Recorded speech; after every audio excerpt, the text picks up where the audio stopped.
Hello my friends, welcome back to my channel. Today I have some wonderful news for you.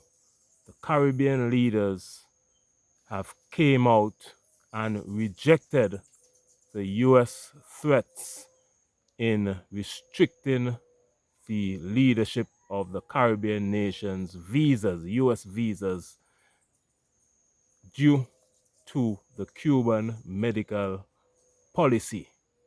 Now, Cuba provide medical assistance or medical doctors to many Caribbean nations. However, the USA calls this human trafficking. Well, the Caribbean leadership did not take that lightly. The Caribbean nation of Trinidad and Tobago, the Prime Minister Rowley came out in a speech and said he stands with Cuba. The Prime Minister of Barbados, Mia Mottley, came out in a speech and said she stands with Cuba. They do not care if they lose their US visas. The Prime Minister of Dominica came out just this morning again, and he would have said in a press statement, give reasons why they cannot abandon Cuba, and that will not happen in Dominica. The Prime Minister of St. Vincent and the Grenadines, Gonzales, came out in a speech and said he stands with Cuba. Prime Minister of St. Kitts and Nevis came out and said that he stands with Cuba. Prime Minister of Antigua and Barbuda, Gaston Brown, I would have seen on his Facebook page that he would have shared a number of posts saying that he stands with Cuba. The Foreign Secretary of Jamaica came out and said something similar, that the country of Jamaica, stands with Cuba. Wasn't that clear, but she hinted that she stands with Cuba. So my friends, the Caribbean is standing firm despite the threats of their leadership losing US visas. Have a listen to this audio tape of recording of some Caribbean leaders giving their speech, standing up with the Republic of Cuba. Have a listen.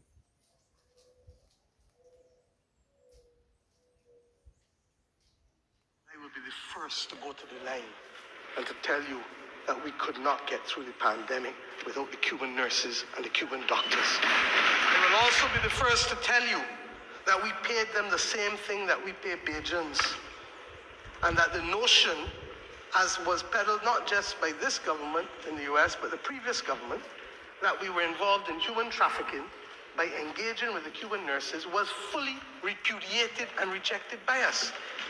Now, I don't believe that we have to shout across the seas, but I am prepared, like others in this region, that if we cannot reach a sensible agreement on this matter, then if the cost of it is the loss of my visa to the US, then so be it. What the Cubans have been able to do for us, far from approximating itself to human trafficking, has been to save lives and limbs and sight for many a Caribbean person. The hemodialysis which we do in St. Vincent at the Modern Medical and Diagnostic Center with these 60 persons, without the Cubans there, I will not be able to offer that service.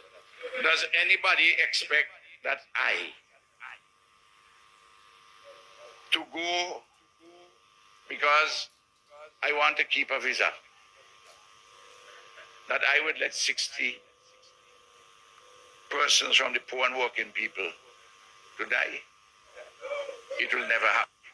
Out of the blue now we are being called human traffickers because we hire technical people who we pay top dollar equal to local rates. I just came back from California, and if I never in my life I will ensure that the sovereignty of Trinidad and Tobago is known to its people and respected by all.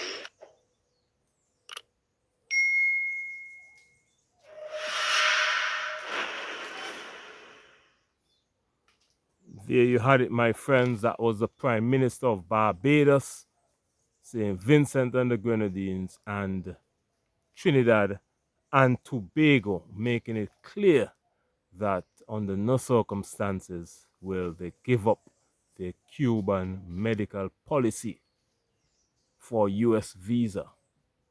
We have not heard a response from the Secretary of State, Marco Rubio, or the President of the United States of America, Donald Trump.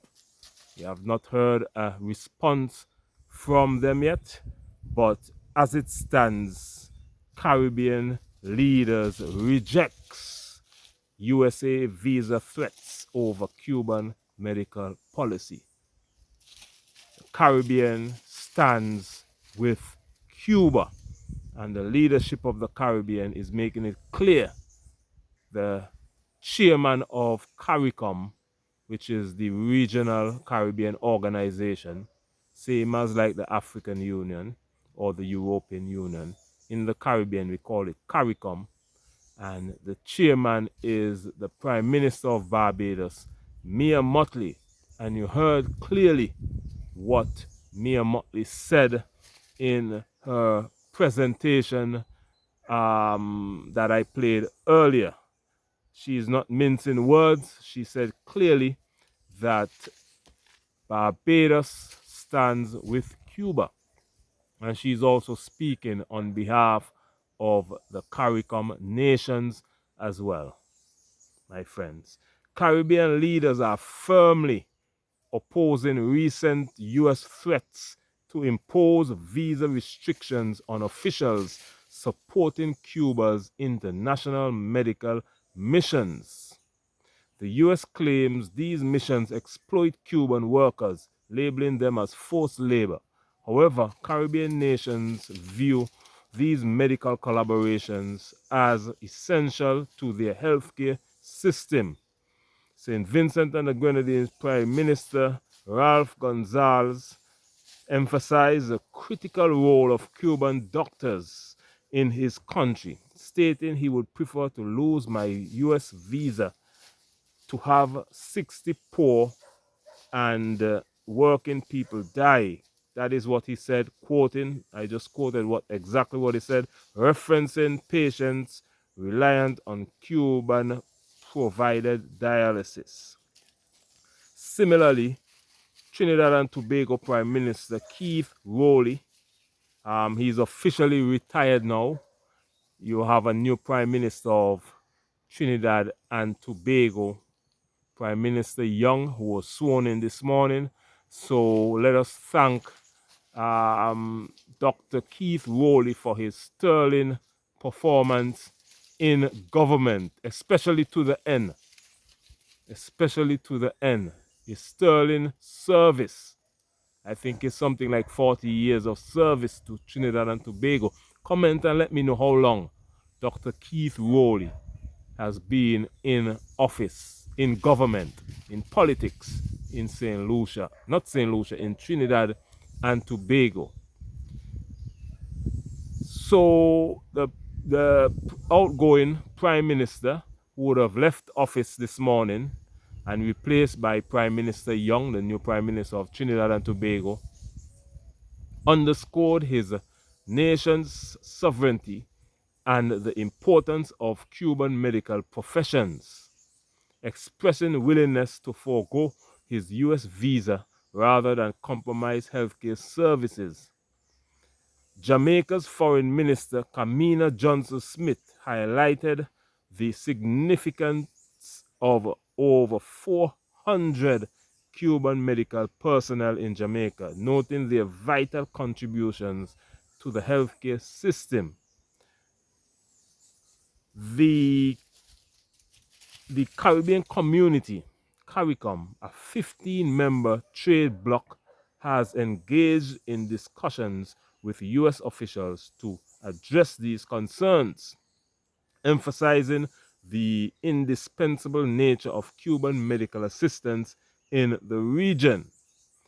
These concerns emphasizing the indispensable nature of Cuban medical assistance in the region. Cuba maintains approximately 24,180 doctors working in 56 countries, significantly bolstering healthcare, particularly in nations with limited medical resources.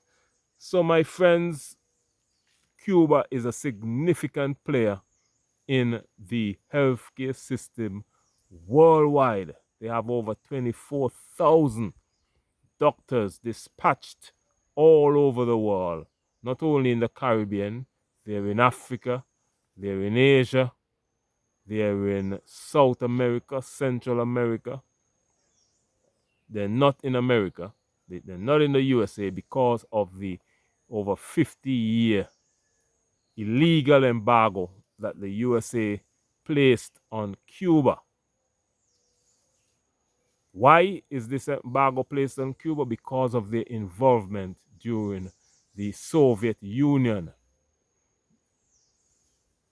When they had the Soviet Union in the 1990s, and the liberation of African countries, including South Africa. Cuba played a significant role in the liberation of many African countries. So America doesn't like that very well. They are very upset, and they decided to punish Cuba. And now they're aiming to punish all countries who work with Cuba. Marco Rubio is a Cuban. The Secretary of State, Marco Rubio, is a Cuban American. So how could he be destroying his own home country for his adopted homeland, America? Marco Rubio, shame on you, man. You should be more patriotic to your homeland, Cuba. That is where you're from. You have family members there in Cuba. Not because you're Secretary of State in America. You now saying, oh, you don't care nothing about Cuba. You're trying to destroy them. Man, you need to be more patriotic to your homeland, my friends. If you're watching for the first time, let me know what you think about this topic of Caribbean leaders rejecting the United States of America visa threats and sticking with Cuba, standing with Cuba. Let me know what you think about that. And if you're watching for the first time and you haven't subscribed already, please consider subscribing to my channel. You can also support the journey of bridging the gap between the African continent and the African diaspora. That is the mission of my channel. And to support the journey, you can join the channel. The link is in the description box. You can become a channel member. Click that link and become a channel member. And you can also, some people leave a little donation in the comment section. You can do that. You can subscribe to the channel. You can like the videos. You can share them with all your friends and family. You can comment under the videos. Watch my past videos. I play videos every day. I create videos every day on breaking news that affect the African continent and the African diaspora. So all those ways are supporting the journey of bridging that gap between the African continent and the African diaspora. The African diaspora includes the 15 CARICOM nations: Guyana, Jamaica, Trinidad and Tobago, Barbados, St. Vincent and the Grenadines, St. Kitts and Nevis, Dominica, St. Lucia, Grenada, Antigua and Barbuda, Haiti, Cuba, Belize, Montserrat, Anguilla, the Virgin Islands, our brothers and sisters in Martinique and Guadeloupe, in the French West Indies. We love you. We are one people separated by a brutal European transatlantic slave trade and colonialism. We have African Americans in North America. You are our brothers and sisters as well. Afro-Canadians, Afro-British, Afro-Europeans, Afro-Brazilians. You have Brazil and Colombia. Our brothers and sisters down there. That is the African diaspora, my friends. And the African continent is 54 massive, great African countries, including South Africa, Ghana, Nigeria, Kenya, Zimbabwe, Botswana, Ethiopia, Rwanda, Niger, Burkina Faso, Mali, Cameroon, the Gambia, Senegal, Chad,